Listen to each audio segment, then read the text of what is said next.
Good morning, Britain. Good morning, England. Good morning, Europe. Good morning, the world. Good morning from Near Mile Journey. My name is Mark, as you may know, some of you, and it's 3:24 on Saturday, the 4th of July, which is Independence Day, isn't it, in America? So I hope it's Independence Day for you. You're managing to break free of any fear, of any problems that you're having, and that we become once again a global family and we're able to hug each other. Well, maybe not initially. We need to be careful, don't we? And like Jacinda Ardern, a beautiful female politician from New Zealand, I'm going to release a message. I'm going to try not to make it too long, but I don't want to speak too fast because we have a global audience, don't we? And Jacinda, she records her messages very fast, and I imagine that my world colleagues and friends cannot understand her, some of the non-native speakers. Now I know that English is spoken by about, as a native language, by about 350 million people, as is Turkish actually. And obviously Chinese is more, and Spanish is pretty good too. There's lots of people there. So we have a global language in English, and because I'm an English teacher, I think I know why. It's because it's quite simple to acquire. The language is very flexible. We can understand it in its basic form, but it has the complexity and the linguistic diversity from other languages to incorporate at least 5 languages, and then from our colonies as well. So this is basically not a plug for online lessons, but at the moment online lessons are the way to go. So if you want to learn English, learn it online. And my plan is to have a global footprint whereby I offer English lessons from English speakers, and it can be Australians, New Zealanders, South Africans, I've missed anybody out, Canadians, Americans obviously, but this is no intellectual snobbery, but England has a longer history of English than all of those countries. In fact, the people of those countries came, a lot of them came from England originally, not all of them obviously, but you know, we know the history of Australia and New Zealand and Canada and America, and it's nice to have a diversity of language, and it's nice to embrace the global complexity and interest of English. I mean, for words like veranda and bungalow, we get from India, and we have some words, some complex words like moccasin from the Indians, the American Indians, the original American Indians. So we have absorbed other words into our culture and into our language, and obviously the culture of England reflects the English language. And so if you want to learn English really well, come to England and learn it. And there are good language schools here, and if anybody wants, they can contact me and ask me for recommendations. I know a few in the southeast of England at least, and they're good schools with good teachers, and English teachers are good guys, I tell you. Good guys, they're not all guys, very good women too, excellent women teachers, female teachers, some of the best. So Near Mile English is where you'll find me. I'm going to do basically online lessons there, advertise them. Well, I'm not going to charge a lot of money because basically we love English and we want to give it for free. I do. And so wherever I go, basically I'll give English lessons for free. I don't want money for it. If people want to pay me, they can, if they can afford to pay me. And a lot of people want to pay for English lessons, and that's fine. And you know, we can charge if you have the money. Okay, if you don't have any money, I'd like to give you free lessons. And the online lessons, obviously on Facebook, maybe on YouTube later as well.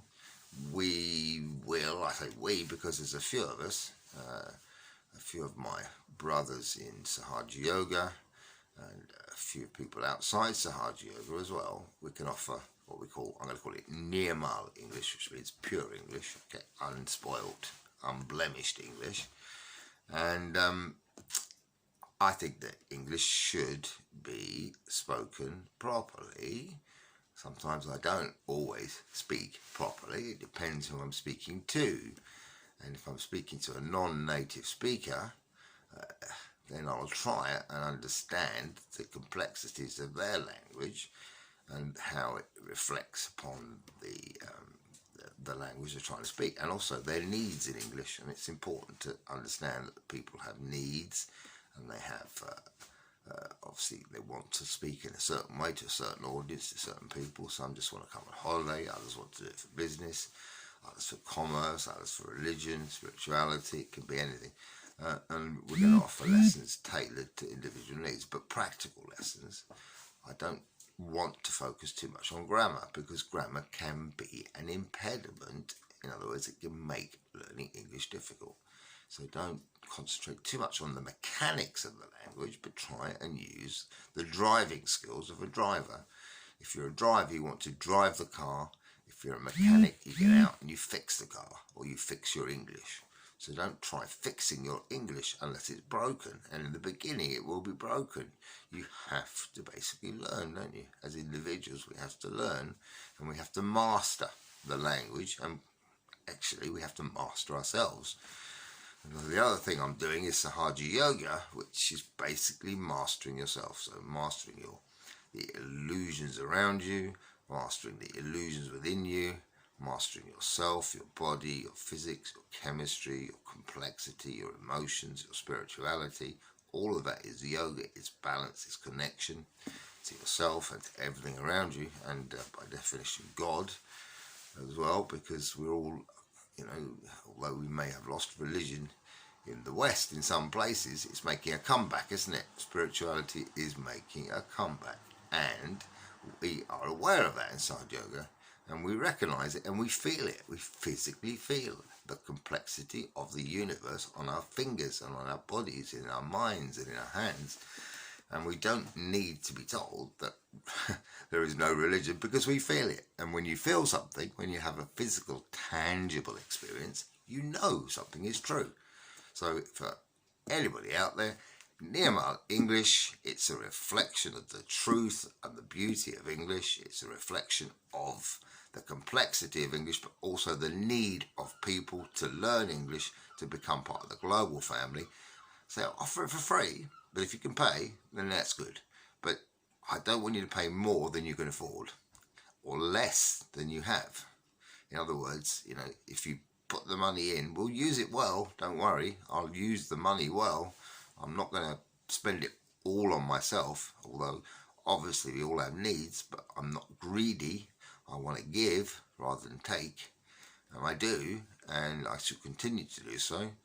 I don't want much, actually. I mean, the more you have, sometimes the worse you become. The lazier you become inactive, you stop seeking, you stop searching if you have too much. But we know that, and we give, and English people give. Not just English, but all around the world we give to children in need. And that's one thing I'm doing to Action Aid, the charity that I'm riding for on Nirmal Journey. It's basically giving to communities around the world, women and their children, because women form the bedrock of society. So if you're abusing a woman, if society abuses a woman, it's basically going against God. We need to look after women. I mean, men, if you're listening, look after your women, okay? I know we have problems sometimes with our female friends, but we need to respect and love them, okay? And I should continue to do that as well. Anyway, bye for now. I don't think I need to say anything else, except that lots of things are happening in the world. Stay safe, stay optimistic, stay positive, keep on trucking. Don't get deflected, don't get diverted, don't let your attention get dragged into murky corners. Keep up positivity, keep your attention on beautiful things and beautiful people, and also have some compassion for those that are suffering at the bottom of the food chain, on the streets, and give to them, and give with your whole heart, and it will come back to you, guarantee you. If you give with your whole heart, the more you give, the more you get, and we know that to be true. That is a saying in English: the more you give, the more you get. What goes around comes around, and believe it, because it's really true. The more you give, the more you get.